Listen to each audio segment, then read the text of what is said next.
राजनीतिक स्वरूप ऐसा है कि उसमें कोई क्या कह रहा है उसका हर बात का उत्तर देना भी ज़रूरी नहीं है। समझना चाहिए और सही उत्तर देना चाहिए, आवश्यक होता है। तो हमारी कोशिश रही कि हम अनावश्यक बातों में ना पड़ें और बिना कारण की बहस में ना पड़ें।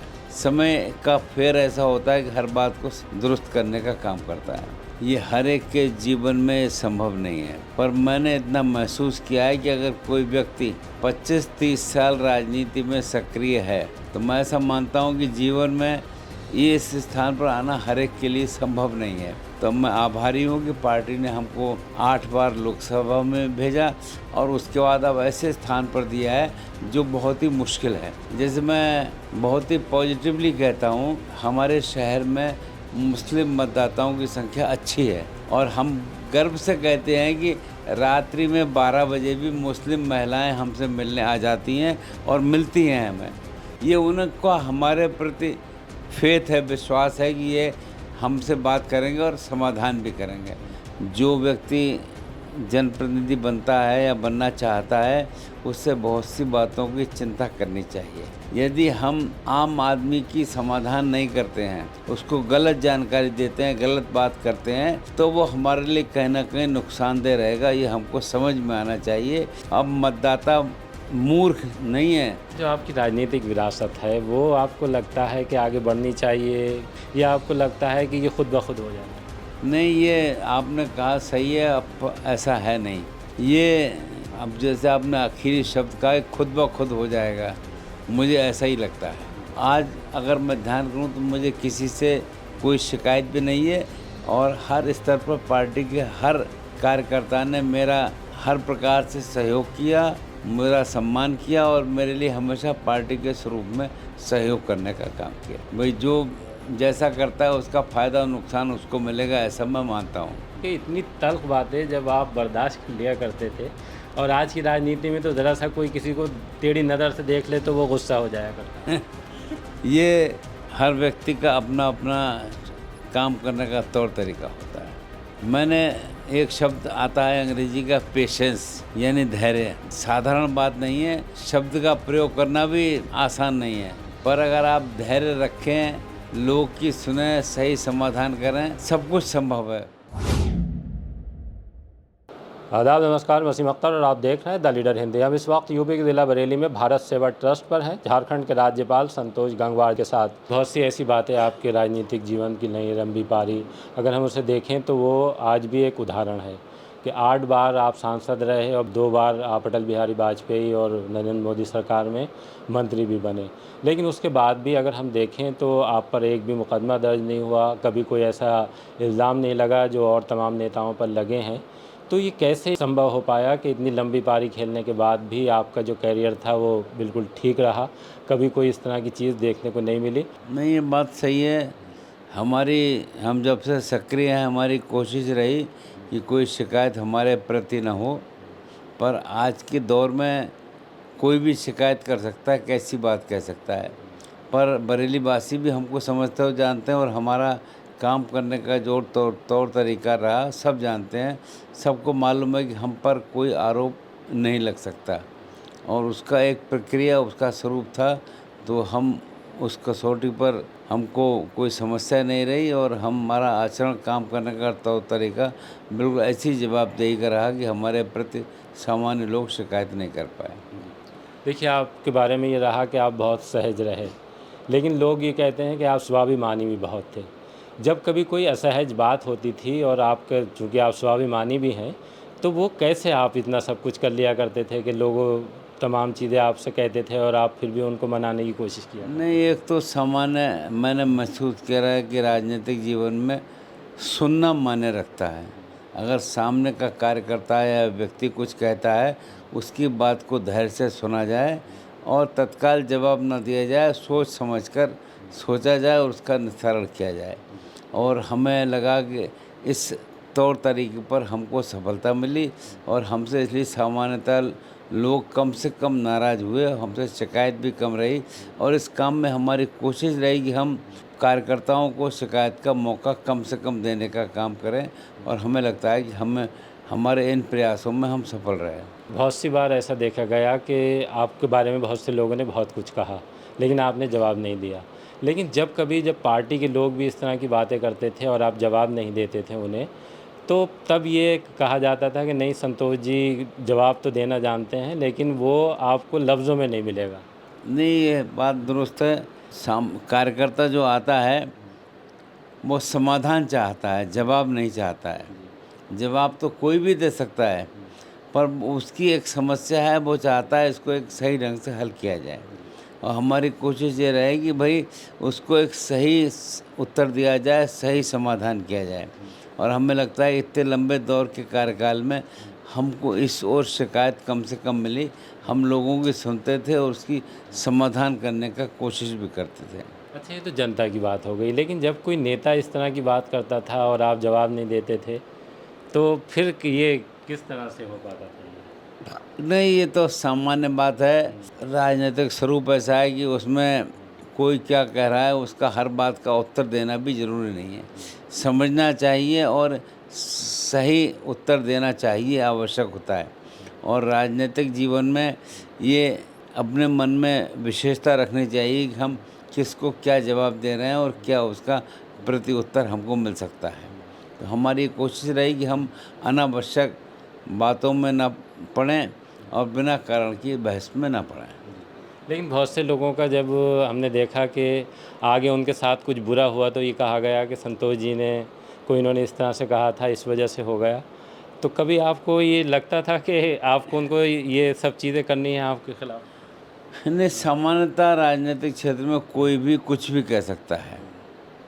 कायदे में उन बातों को समझना चाहिए और उसका आकलन करना चाहिए कि ये बात क्यों कह रहा है, और फिर उसका एक सही प्रत्युत्तर अगर आवश्यक हो दिया जाए। नहीं तो बिना कारण हर बात का जवाब दिया जाए ये भी ज़रूरी नहीं है। समय का फेर ऐसा होता है कि हर बात को दुरुस्त करने का काम करता है। देखिए, बहुत से नेताओं को मैंने देखा, बहुत से नेताओं को कवर किया, लेकिन जिस तरह आपका था कि आप 24 घंटे जनता के लिए अवेलेबल रहते थे। जब मैं रामपुर से ट्रांसफ़र होकर यहाँ बरेली आया, तो लोगों ने कहा कि संतोष जी का मोबाइल 24 घंटे खुला रहता है और वो सबसे बात करते हैं। और मैंने यहाँ तक देखा कि जब कभी भी आपने फ़ोन नहीं उठाया है, जैसे मुझे भी कभी कभी रात में आपकी ज़रूरत पड़ती थी किसी बड़े मुद्दे पर बात करने के लिए, तो आपका फ़ोन उठता था या नहीं उठता था, तो उसके बाद कॉल आती थी आपकी। हमेशा ये हुआ है कि जब कभी आपसे बात की है, आपने ख़ुद फ़ोन उठाया है, या जब कभी आप उधर से आपका फ़ोन आया है तो आप ही बोलते मिले हैं, किसी ने ये नहीं कहा कि संतोष जी बात करेंगे, लीजिए। तो ये कैसे मुमकिन हो पाता था? नहीं, अब मेरे काम करने के स्वरूप में मुझको लगा कि जो टेलीफोन कर रहा है वो हमको ही कर रहा है, इसलिए उत्तर हमको ही देना चाहिए। इसलिए सामान्यतः टेलीफोन का उपयोग व्यक्तिगत होता है, उसके उसी हिसाब से देखना चाहिए। तो उसमें मुझको ठीक लगा कि टेलीफोन खुद उठाओ, खुद जवाब दो और खुद समाधान करो। तो ये राजनीति आपको लगता है कि ये अब आगे देखने को मिलेगी? मैं तो देखता नहीं कि अब इतना कोई फ़ोन पे अवेलेबल रहता है। न, राजनीतिक दौर दौरा ऐसा है कि इसके बारे में कुछ कहा नहीं जा सकता है। जो व्यक्ति जनप्रतिनिधि बनता है या बनना चाहता है, उससे बहुत सी बातों की चिंता करनी चाहिए और क्लैरिटी अपनी बातों में रखनी चाहिए। यदि हम आम आदमी की समाधान नहीं करते हैं, उसको गलत जानकारी देते हैं, गलत बात करते हैं, तो वो हमारे लिए कहीं ना कहीं नुकसानदेह रहेगा। ये हमको समझ में आना चाहिए कि अब मतदाता मूर्ख नहीं है, वो सुनता और समझता है और ये महसूस करता है कि अगला हमको क्या उत्तर दे रहा है और उसको हमको क्या रिलीफ करना चाहिए। ये हमारी जिम्मेदारी है कि हम कैसे उसका समाधान करें और कैसे वो ये महसूस करें कि हमको बिना कारण असत्य वार्तालाप तो नहीं कर रहा है। तो हम लगते हैं कि इस कोशिश में हम सफल रहे। हमने सामान्यतः किसी के साथ ऐसा व्यवहार नहीं करा जो उसे कल को ख़राब लगता हो। तो मैं महसूस करता हूँ, मैं अब भी आंकलन करता हूँ कि किसी को कोई जवाब दिया तो उससे अच्छा लगा या ख़राब लगा तो ख़राब क्यों लगा, और अगर हमारी कोई गलती है तो हम उससे क्षमा भी मांगें और समाधान भी करें। आपको मैं देखता था कि आप अगर कोई शिकायत लेकर आया है और उसकी कोई समस्या है, तो आप मोटरसाइकिल से बैठ के भी उसके साथ चले जाते थे। नहीं, वो तो सामान्य बात है। हम जिस परिवेश में रहते हैं तो मोटरसाइकिल एक महत्वपूर्ण हिस्सा है आने जाने का और सबके साथ मिलने का भी, इसलिए सक्रिय इसी रूप में रहना चाहिए और उसकी बात में सक्रियता बनाते हुए काम करना चाहिए। आपकी पूरी राजनीतिक ज़िंदगी इस तरह की हो गई कि आप लोगों से खूब मिलते थे, उनसे बात करते थे, फ़ोन पे उनसे, और तमाम अधिकारियों से अगर देखें तो हम हमेशा समस्याओं को लेकर बात होती रहती थी। अब एकदम अचानक जो ये एक बदला है, जैसे आप सक्रिय राजनीति से इस तरफ चले गए हैं, तो क्या वो लगता है कि जो आप पहले किया करते थे उसकी कोई कमी खलती हो आपको? ये बात आपकी बहुत सही है। ये हर एक के जीवन में संभव नहीं है, पर मैंने इतना महसूस किया है कि अगर कोई व्यक्ति 25-30 साल राजनीति में सक्रिय है, तो जिस फेज़ में हम हैं, ये मौका अगर सरकार या जो पार्टी है वो अगर देती है, तो वास्तव में सरकार के जो लोग हैं अच्छे ढंग से काम कर रहे हैं और वो जो भी व्यक्ति या पार्टी का कार्यकर्ता है उसके वो काम को आँख करके निर्णय लेते हैं। तो मैं ऐसा मानता हूँ कि जीवन में ये इस स्थान पर आना हर एक के लिए संभव नहीं है, पर पार्टी अगर अपने कार्यकर्ता को इस रूप में लाती है तो पार्टी का काम करने का तौर तरीका है और निश्चित रूप से राजनीतिक दलों में ये प्रक्रिया होनी चाहिए कि जो लंबे समय तक पार्टी के साथ सक्रिय रहा है और आखिर में उसको किस रूप में रखा जाए इस पर पार्टी विचार करे और फैसला ले।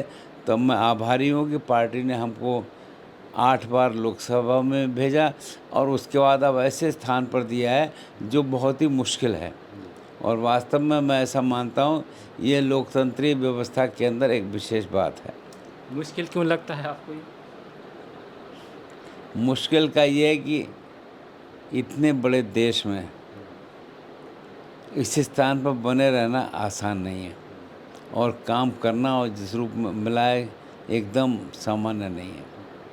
तो मैं ऐसा महसूस करता हूँ कि पार्टी के नेतृत्व की विशेषता है कि उसने एक अच्छे ढंग से निर्णय लिया और पार्टी के कार्यकर्ता को आगे बढ़ाने का काम किया। जब टिकट आपका कटा था तो बहुत सी संभावनाएं थी, बहुत से लोगों ने बहुत कुछ कहा, तब आपको लगा था कि जो आपकी आने वाली मंजिल है ये होगी? ना हमने नहीं था, पर हम ऐसा कह सकते हैं कि लोकतंत्रीय व्यवस्था में सब कुछ संभव है और मैं मान सकता हूँ कि ये पार्टी में जो लोग बैठे होते हैं ये उनके सोच का विषय होता है और सोच से सही बात आती है। तो जो मैंने देखा कि पार्टी के लोग ईमानदारी से काम करते हैं ऊपर के स्तर पर, ये इससे मैं महसूस करता हूँ, वो समझता भी हूँ। जिन्होंने जो कुछ कहा, तो क्या आप वो भूल गए हैं या आपको ये लगा कि नहीं, इनको ऐसे ही छोड़ देना? नहीं, बहुत सी बातों को सुनना भी चाहिए और आंकलन भी करना चाहिए। वो क्यों कर रहा है, कैसे कर रहा है, ये बार बार उस पर टिप्पणी करने की ज़रूरत नहीं है। हर व्यक्ति अपने सोच के हिसाब से बोलता है, उसका मैं उस पर कोई ज़्यादा दिमाग नहीं लगाता हूँ। पर सामान्यतः जिसने भी मुझसे संपर्क किया, बात किया, आज अगर मैं ध्यान करूँ तो मुझे किसी से कोई शिकायत भी नहीं है और हर स्तर पर पार्टी के हर कार्यकर्ता ने मेरा हर प्रकार से सहयोग किया, मेरा सम्मान किया और मेरे लिए हमेशा पार्टी के स्वरूप में सहयोग करने का काम किया। देखिए, कार्यकर्ता और पब्लिक तो हमने देखा कि वो आपके साथ रही, लेकिन जिन लोगों ने बहुत सी गलत बातें कहीं, तो क्या आपके दिल में उनको लेकर कुछ चुभन हुई या आपने सोचा कि छोड़ दो इनका हाल? नहीं, ये सामान्य बातें हैं और ऐसी बातों पर ध्यान देना भी नहीं चाहिए। महसूस करना चाहिए कौन आदमी क्या कह रहा है और किस रूप में कह रहा है। आपको मैं बोलना चाहूँगा, अब से 20 साल पहले एक सज्जन ने एक पत्रिका हमारे बारे में छाप दी कि हमारी संपत्ति पता नहीं देश के और विदेशों में कहाँ कहाँ है। अब वो हमने तहकीकात करेगी क्या दिया है, पता चला वो सब फर्जी था और ये भी हमने कोशिश करी ये किसने करवाया ये काम, तो फिर हम तो उसे भूल गए। भाई जो जैसा करता है उसका फ़ायदा और नुकसान उसको मिलेगा, ऐसा मैं मानता हूँ। एक बार आप बता रहे थे कि आप पे किसी ने फर्जी मुकदमा दर्ज कराया और फिर वापस ले लिया था वो गोली चलाने का। वो एक मुकदमा शुरुआत में एक चुनाव की प्रक्रिया के एक व्यक्ति ने शिकायत की कि हमने बड़े बाज़ार में गोली चलवाई। अब वो मैं उस पर कोई टिप्पणी नहीं कर सकता, पर ये हर आदमी के सोच का विषय होता है। और लेकिन उसको उन्होंने वापस ले लिया था फिर। उसको पुलिस ने जांच की और कहा कि तो सब गलत है। तो इसलिए वैसे वो जिन्होंने शिकायत की थी उनसे अब भी मेरी बात होती है, इसलिए मैं कोई इस पर टिप्पणी नहीं करता। जिस तरह से जाति की राजनीति हावी हो रही है और पीडीए और तमाम चीज़ें, और हम देखें तो राजनीति में ही बहुत सी चीज़ें बढ़ रही हैं। आपकी राजनीति जो रही, भले ही आप पिछड़ी जाति से आए, लेकिन आपके पास आसपास अगर हम देखें तो सभी तरह के लोग उसमें दिखाई देते थे। नहीं, मेरा मानना यह है कि जाति एक हमारे देश में एक हिस्सा है, पर जाति सब कुछ है ऐसा संभव नहीं है। अगर आप अच्छे व्यवहारिक हैं, सबसे संपर्क और बात करते हैं, जैसे मैं बहुत ही पॉजिटिवली कहता हूँ कि हमारे शहर में मुस्लिम मतदाताओं की संख्या अच्छी है, और हम गर्व से कहते हैं कि रात्रि में 12 बजे भी मुस्लिम महिलाएं हमसे मिलने आ जाती हैं और मिलती हैं हमें। ये उनका हमारे प्रति फेथ है, विश्वास है कि ये हमसे बात करेंगे और समाधान भी करेंगे। तो मैं जाति एक अलग बात है, कोई वोट दे या ना दे अलग बात है, पर जब आप एक बार मौका मिला है तो आपको सबकी सुननी भी चाहिए और सही समाधान भी करने का काम करना चाहिए। लेकिन ये तो आपने खैर साबित किया कि जैसे अगर हम देखें तो कभी कभी जो पार्टी की लाइन होती थी आप उसके हटकर रवैया इख्तियार करते थे। अगर हम आपके संबंधों की बात करें तो यहाँ जो बड़ी दरगाह है उसके लोगों से आपके बहुत मधुर संबंध रहे और आप उनसे मिलते जुलते भी रहे। नहीं, वो तो सही है। किसी जाति समुदाय का जो भी व्यक्ति हो, अगर हम इलेक्टेड हो गए तो हमारी जिम्मेदारी कि उसकी बात सुनें और उसका एक सही निराकरण करने का काम करें। और हम इस कोशिश में रहे कि चाहे कोई वोट दे या ना दे, अगर सही बात लेकर आता है उसकी बात हम सुनें और समाधान भी करें। इसमें मुझे काफ़ी हद तक सफलता मिली और सामान्यतः लोग हमसे नाराज़ भी नहीं रहे कि हम किसी की सुनते नहीं या बात नहीं करते हैं। तो मैं इतना कह सकता हूँ, बरेली वासियों ने हमको बहुत प्यार दिया, और हर वर्ग हर समुदाय के लोगों ने, मतलब चाहे वो मुस्लिम हो या ईसाई हो, हर एक ने हमारे साथ बिल्कुल एक तरफ़ा एकजुट होकर हमें साथ दिया। और बरेली वासियों ने जितना प्रेम हमको व्यक्त किया है, हम शब्दों में उसका धन्यवाद बरेली वासियों को नहीं दे सकते। हम उनका आभार व्यक्त कर सकते हैं कि हम जैसे व्यक्ति को उन्होंने ऐसे स्थान पर भेजा जिसकी हमारी कल्पना की बात नहीं हो सकती है। तो मैं सभी बरेली वासियों का बहुत आभारी हूँ कि लगातार इतने वर्षों तक हमें प्रेम और स्नेह दिया, और हमारी रुचि है कि बरेली वासी आगे जब भी हमसे मिलेंगे, कोई भी समाधान की बात करेंगे तो हमारी कोशिश रहेगी हर एक का हम समाधान करें। आपने भारत सेवा ट्रस्ट बनाया, मुझे भी ये पहली बार पता लगा कि जब मैं जिस बड़े संस्थान से पहले जुड़ा हुआ था वहाँ मेरे एक सहयोगी थे, उनके बेटे की तबीयत ख़राब हो गई और उन्हें एम्स ले जाने की बारी आई। वो जब वहाँ दिल्ली से लौट के आए तो उन्होंने भी मुझे ही बताया कि संतोष जी ने तो अपने जो दिल्ली वाला आवास है उसको हॉस्पिटल बना रखा है। तो ये और इस तरह के और भी बहुत से काम थे जो आप कराते थे, लेकिन कभी आपने बताए नहीं। नहीं, ये तो जनप्रतिनिधि के नाते जिम्मेदारी है। हमने महसूस किया कि यहाँ पर आदमी छोटी छोटी बातों के लिए आते हैं, और दिल्ली में अगर हम देखते थे कि साहब अस्पतालों के बाहर लंबी लंबी लाइनें लगी रहती थी, जो वहीं सड़क पर ही सोते थे, सारे काम करते थे।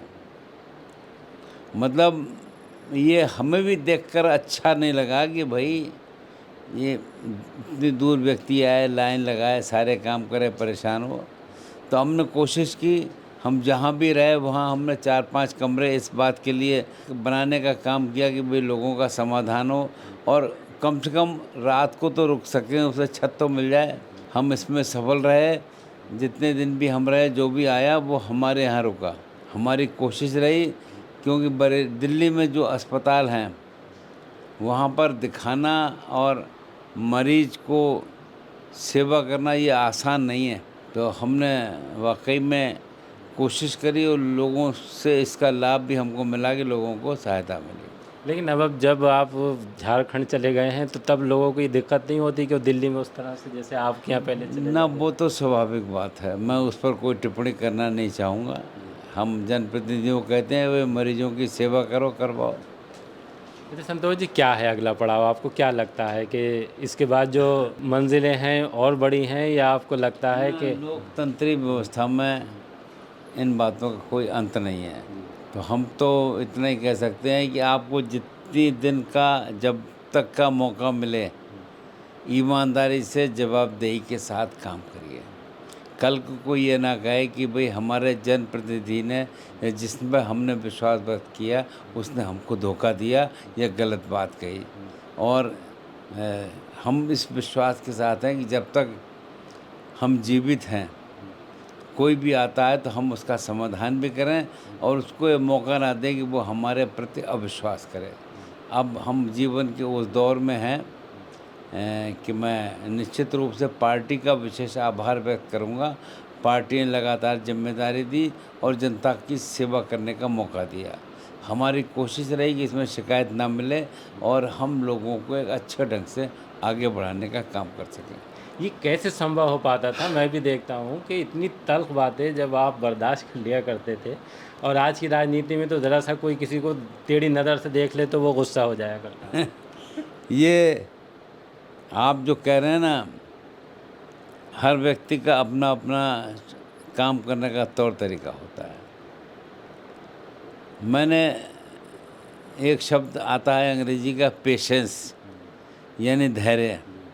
साधारण बात नहीं है, शब्द का प्रयोग करना भी आसान नहीं है, पर अगर आप धैर्य रखें, लोग की सुने, सही समाधान करें, सब कुछ संभव है।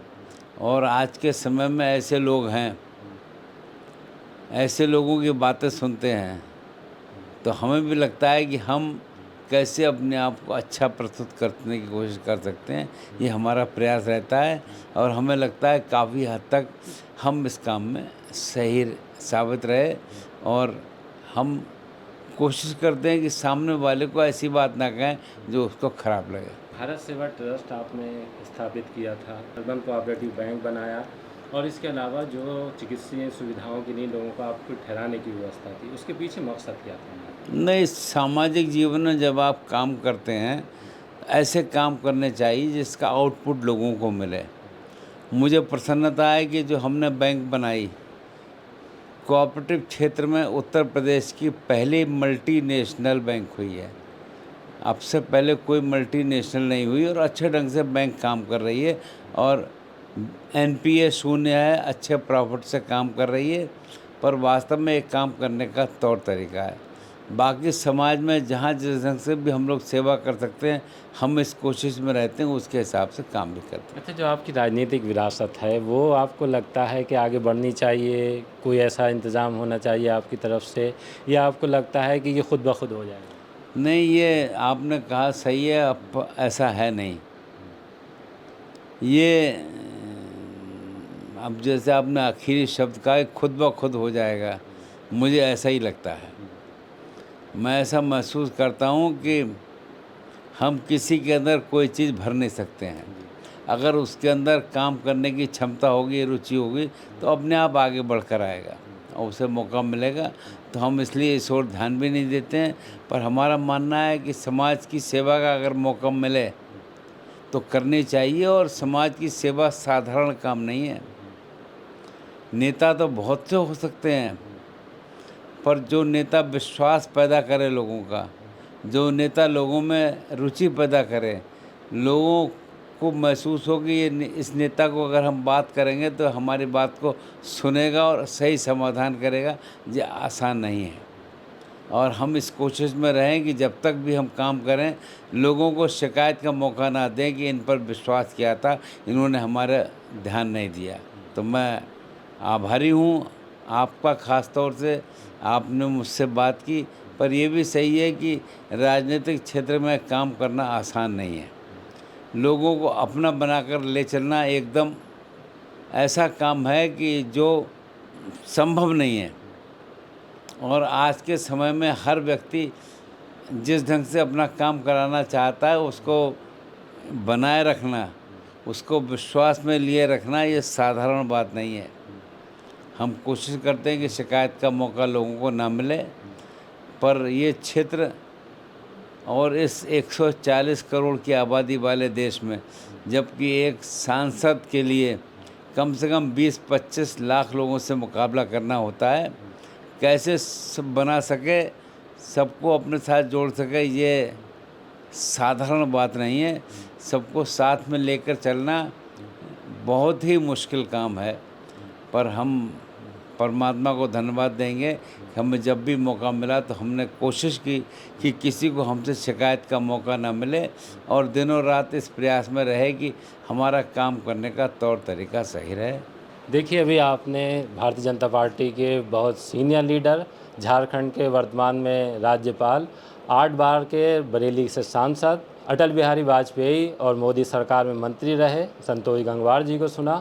बहुत सी बातें आपसे करने को हमेशा मन होता था, बहुत सी बातें की भी हैं, लेकिन आज जिस तरह से आपसे बातचीत हुई है, आपने बहुत सी नई चीज़ें बताई हैं, और ख़ास तौर से जो मेरे मन में तमाम तरह के सवाल थे कि आप इतने घंटे जनता के बीच अवेलेबल कैसे हो सकते हैं, कैसे तल्ख़ बातों को बर्दाश्त कर सकते हैं और जवाब नहीं देते। इतनी लंबी राजनीति में कभी आपको लेकर कोई बड़ा विवाद खड़ा नहीं हुआ, कोई मुकदमा दर्ज नहीं हुआ, और कभी भी कोई ये नौबत नहीं आई कि आप पर कोई ऐसा इल्ज़ाम लगता जो आजकल के नेताओं पर लगना आम बात है। अभी आपने तमाम सवालों को सुना, जवाब दिए, बहुत सी बातों पर आपने साफ़ तौर पर जवाब दिए हैं। हालांकि कुछ इस वक्त जिस तरह से आपकी जिम्मेदारी है उसमें कुछ मजबूरियां भी थीं, लेकिन हमसे बात करने के लिए बहुत बहुत शुक्रिया। धन्यवाद आपका।